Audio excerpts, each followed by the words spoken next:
बिस्मिल्लाहिर्रहमानिर्रहीम। सतूनों के दरमियान मसाजिद में सब बनाना कैसा? क्या सतूनों के दरमियान जो पिलर हैं उनके दरमियान सब बना सकते हैं या नहीं? देखें कि बिला उज़र सतूनों के दरमियान सब बनाना मकरूह है कि कोई उज़र ना हो, जगह होते हुए भी सतूनों के दरमियान सब बना ली जाए, ये मकरूह है। हाँ, अगर उज़र है कि जगह तंग पड़ गई है, अब जगह इतनी थोड़ी है कि नमाजी ज़्यादा हैं और जगह तंग पड़ गई है, तो अब सतूनों के दरमियान सब बना सकते हैं।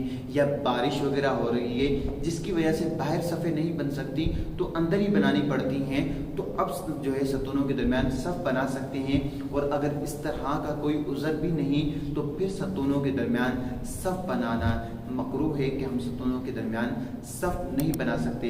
अक्सर औकात ऐसा होता है कि मसाजिद में सतूनों के दरमियान सब बनाई जा रही होती है और इमाम साहब भी इसकी तरफ ध्यान नहीं देते, तो इमामों को भी चाहिए कि वो इस बात की तरफ ध्यान दें कि अगर सतूनों के दरमियान सब बन रही है तो उस सब को बनने ना दें, बल्कि उसके पिछली साइड में जो जगह हो वहाँ पर सब बनाएं। अल्लाह ताला मुझे और आपको दीन मतीन पर चलने की तौफीक अता फरमाए। आमीन बिजाहि नबी आमीन।